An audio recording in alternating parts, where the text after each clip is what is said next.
Our Prime Minister Anwar Ibrahim has recently made his maiden trip to China and brought back 170 billion ringgit worth of business deals back to Malaysia. So who could be the biggest winner in this? That's what we'll be talking about in this video. And welcome back to Mr. Money Invest. So far what we know is that this 170 billion ringgit worth of investment is made up of 19 MOUs between Chinese and Malaysian businesses. Logically speaking, if each of the MOU is signed between one Chinese company and a Malaysian company, there will be 19 Malaysian companies that could greatly benefit from this catalyst. This could be a money-making opportunity since it can potentially lead to a share price appreciation, assuming they are listed on Bursa Malaysia. I do not know all the 19 companies. I believe I know one of them, Sun Surya Berhad, a property developer listed on Bursa Malaysia. In fact, since the Prime Minister visit to China, their share price has shot up significantly. Well,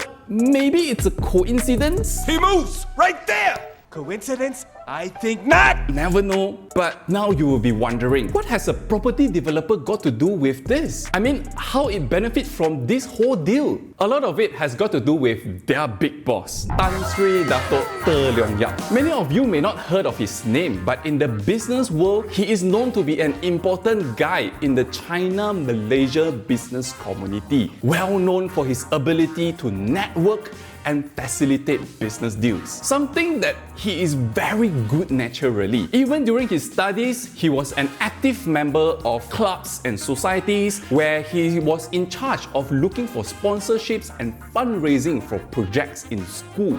When he ventured into the property development business, he joined the Associated Chinese Chamber of Commerce and Industry in Malaysia, ACCCIM, and this chamber focuses on connecting ASEAN businesses to the global business arena. Eventually, he gained huge respect among the community members and moved up the rank to be the president during 2015 to 2021. If you guys recall, during this period of time, China has this grand ambition, the One Belt, One Road initiative. Essentially, it is a project to connect most parts of the world with China by building trade infrastructure and making cross-country trades much easier. This ultimately will lead to more economic growth and strengthening ties between China and its neighboring countries. Needless to say, it is one of the biggest projects in the world, and it has an estimated value of $21 trillion.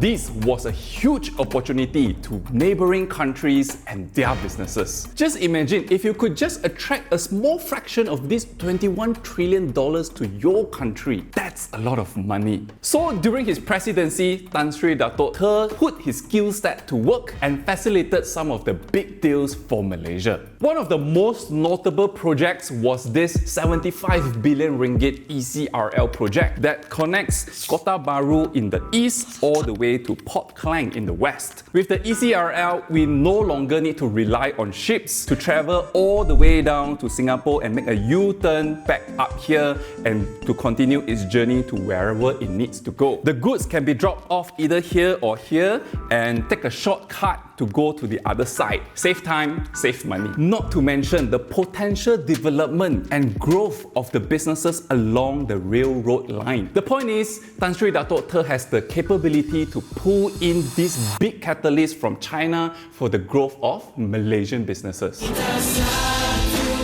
So why did he do all these things that seemingly has got nothing to do with his property business? This has got to do with the concept of placemaking. It is a process of developing a new place and making them attractive for people to come and use these places. I mean, think about it, right? Property development has a lot to do with the population. If there are enough people going in and out of the location, the value of the property will increase in price tremendously. And very often, the hardest task of a property developer is to attract people to their development. So the effort of placemaking can be seen in Sun Surya City, the crown jewel project of Sun Surya Berhad. At one glance, there's nothing special about this place. Location-wise, it is situated between Dengkil and KLIA. Honestly speaking, not the most vibrant place to be in. What the f is this piece of shit? Most of the economic activities happen in more matured townships like in Putrajaya, Nilai or Kajang. But by doing what Tan Sri Dato' does best, he managed to convince Xiamen University to open its first university branch outside of China and the first Chinese university branch campus in Malaysia. Immediately, this becomes a game changer to Sun Surya City. It started to attract student populations to move into this place, and it sparked on a chain of economic activities within Sun Surya City itself. As more and more people started to flow into the area, Tan Sri Dato' intensified the place-making effort by building a convention center, retail spaces, hotels, and things like that. Today, this crown jewel project is estimated to fetch a potential gross development value of 10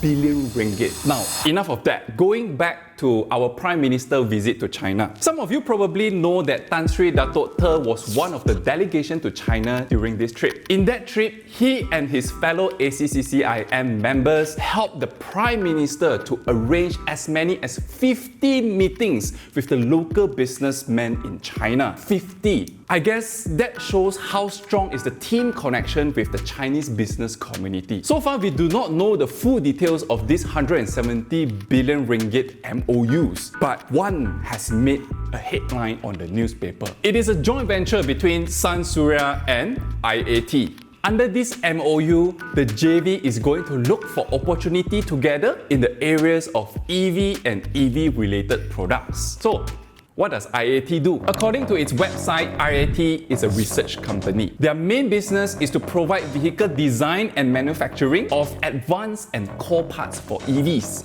Basically, high-tech stuff that sits on top of the value chain in the EV industry. One of the ideas that Sun Surya and IAT has is to set up a school to train talents in this EV business. Now, doesn't that sound familiar? It kind of reminds me about how Tan Sri Dato' brought in Xiamen University to Sun Surya City. Anyways, as at FY22, Sun Surya has a total land bank of more than 2,000 acres. If IAT were to set up the JV company in one of the land bank inside Sun Surya City, the potential for property prices there could easily shoot up the roof, because not only it will start to attract students to the research company, but other EV related business will also come and set up their base somewhere near this IAT JV. And this could be the very beginning of a very lucrative development project. Naturally, with all this speculation, we see investors